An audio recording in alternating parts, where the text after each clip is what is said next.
I walked into the hotel and saw a footprint. The footprint wasn't old, it wasn't faded, it was fresh, as if someone had walked through the hotel few minutes before I arrived. But there was one terrifying problem. There was only one footprint.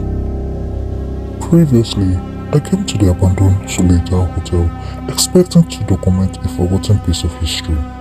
Instead, I found something that should never have been there. A single fresh footprint pressed into decades of undisturbed dust. No trail leading to it, no trail leading away, just one impossible footprint. Standing alone in the middle of an abandoned hotel, I left with more questions than answers. Today, I'm coming back. The next morning, I returned to the Suleja Hotel, determined to continue my research. The footprint was still there, exactly where I had found it. Nothing has changed, so I believe. I knelt beside it once more and compared it to my own hiking boots. The size was different, the tread pattern were different. Whoever had left this footprint wasn't wearing the same type of boot I was. I searched the dusty marble floor again, slowly, patiently, looking for another footprint. Nothing. The mysterious prince remained completely alone. That didn't make sense.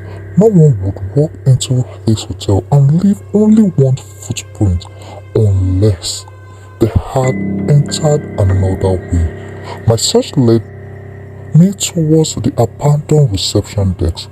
Everything here had remained untouched for decades. Broken drawers hung open, ancient telephones sat beneath thick layers of dust. Old guest ledger covered the counter. Behind the desk stood the hotel's wooden key racks. Dozens of brass keys still hung neatly in place, except one, room 214. Its hook was empty.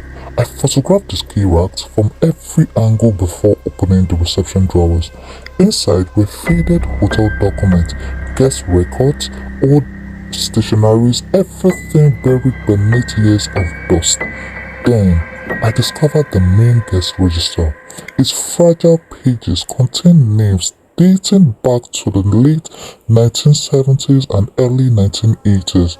Guests who had stayed here long before the hotel was abandoned. I carefully turned each page. Halfway through, I stopped. Several pages had been ripped off completely, not damaged by ages, not destroyed accidentally. Someone had deliberately removed them. Whoever did it didn't want those names to be seen. The mystery surrounding room 214 grew even deeper. I continued searching. On the wall nearby, an old hotel floor directory still remained. Most of it was still buried, except the section showing room 214. It has been scratched so badly that the numbers were almost impossible to read, almost as though someone had tried to erase the room from history. Nearby, I found the hotel's original architectural blueprint. Every floor, every corridor, every staircase. One corridor has been circled in faded red ink, the corridor leading towards room 214. I compared the blueprint with the damaged floor directory. Both pointed to exactly the same place. There was only one option left. Follow the corridor myself. The hallway stretched deep into darkness. Broken wall lamps leaned sideways. Wallpaper peeled from cracked walls. Dust covered every inches of the floor.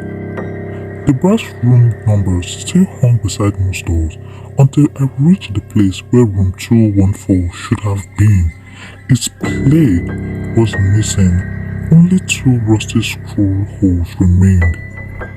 Someone had removed it completely, as if the room had never existed. Just beyond that section of the hallway, I noticed something unusual. A hidden service corridor, partially sealed behind damaged decorated wall panels. Maintenance wearing signs still clung to the walls. The corridor ended at an enormous rusted steel security gate. Heavy chains wrapped tightly around it, ancient padlocks sealed it shut. I slowly stepped closer, raised my flashlight, and shone it through the narrow gaps. The beam disappeared into complete darkness. No walls, no floors, nothing. Only darkness.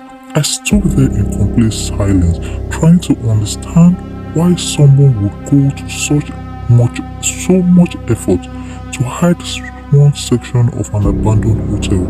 Whatever lay beyond those chains had remained hidden for decades. And somehow I knew my investigation was only beginning.